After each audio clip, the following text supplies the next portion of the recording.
Oh, hi there folks, I'm back and I'm here today to show you a very brief video on how to make an infinity mirror inside Blender.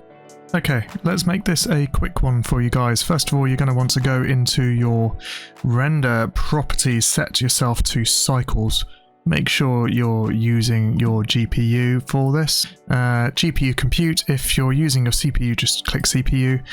We could change these thresholds, keep this one for viewport, switch on denoising if you like denoising, I do not. You can probably bring this safely down to 200 in this scenario. Now, light bounces is how we're going to be modifying the number of total reflections inside the infinity mirror. So what you may want to do is pump this up, bearing in mind if you put it above a certain level your GPU is going to suffer. It's just something to bear in mind during this whole process. I've set mine at 10, but you can obviously bump this up, and I may well do during the process. We also probably want to set our output settings, but again this can all be changed later on. So for now, head to the world shader properties and set your strength down to 0. You can also set yourself a viewport shading mode, the full sort of Eevee mode if you feel like it. This will only work in cycles, so just bear that in mind. Now we can use any shape for our base of our mesh, but I'm going to use a cube.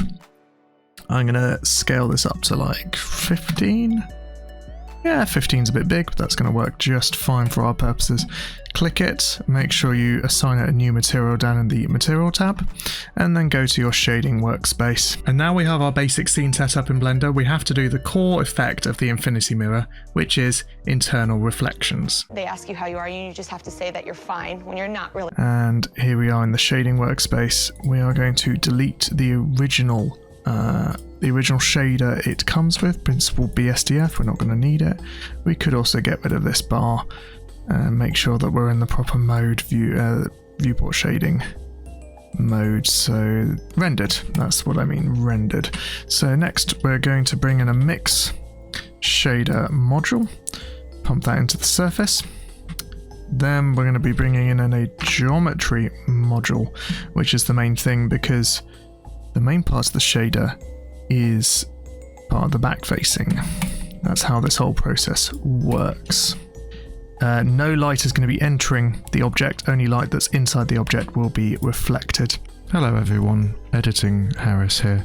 I didn't explain clearly enough the usage of the back facing node inside the shader workspace. So essentially what it does is you have your cube, drawn very poorly here, but what happens is in the back facing node the output is 0 for when you're viewing these things straight on, and 1 for when you're viewing the back of a node.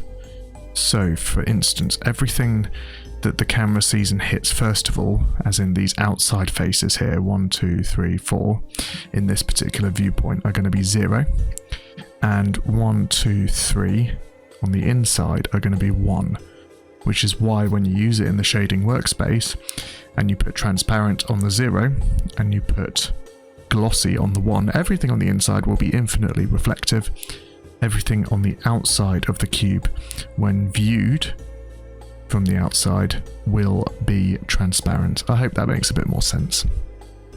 At this point we need a nice material. We're going to have a mixture between a transparent BSDF, so that's completely transparent, and we need a glossy BSDF with the roughness turned down, and we pump that in there.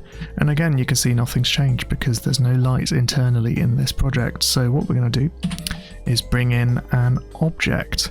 You can use any object you like. You can have very complex mesh, you can have very basic. What I went for in my preview was a UV sphere. I scaled it up slightly, but you don't necessarily have to. We're going to assign a new material to the UV sphere. We're going to delete the Principled BSDF again. And we're going to bring in an emission, pump that into the surface. Bam. What you'll see immediately is our effect of an infinity mirror working.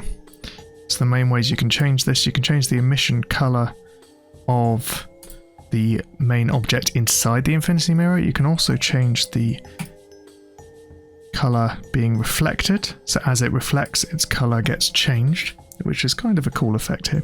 You may also want to slightly bring up the roughness and slightly bring up the anisotropy, because that gives you a slightly blurred effect on the inside of your infinity mirror, which is, I guess, slightly more realistic. But again, this effect is kind of useful for sci-fi panels, for any kind of luxurious scene you've created inside Blender is kind of useful. And what you can also do if you want more reflections, again, bring the number, particularly for glossy, up, and you'll notice that the items go further into the background. If you bring them down, then they will get less and less and less, but obviously this will put less pressure on your computer to render. So we're going to leave it at 10 for now, because I think that's a happy medium for me. Where do we go from here? All we need to do is create ourselves a camera. If we go back to the main layout view, if we select the camera, position your main viewport anywhere you like, somewhere that looks good, and then Control-Alt-0 on the numpad brings the camera view to you. If you double tap R, you can then get a gimbaled camera rotation, local rotation rather. So you can select this, you can have it right slap bang in the middle, you can have it covering the whole thing. You can go to your camera settings and set the perspective on the lens. So you can have a really close perspective that looks kind of cool and abstract, or you can have it a bit further away to create a different effect for yourself. Again, you can have depth of field, but that's going to be a little bit tricky to pull off in this example. So again, make sure your light bounces are selected correctly. Go to your color management, select View Transform to Filmic. You can have this on AGX, that's a slightly new way of doing this, and you can increase the contrast to make things look a bit more punchy. But again, that's up to you. Have a little mess around with those settings. What you want to do for the output, if you are doing an animation, obviously mess with the animation settings. You can change the resolution of the camera to have it vertical if you feel like it. You can render to the region only, which can save you a few more frames and that kind of thing. Check your output, make sure your output's going to the right place. PNG is probably a good idea. And what I'll do is I'll render this out for you guys so you can see it after the fact. Just like to take this moment to say thank you very much for watching this tutorial. I hope you got something out of it, and I look forward to seeing you in the next one.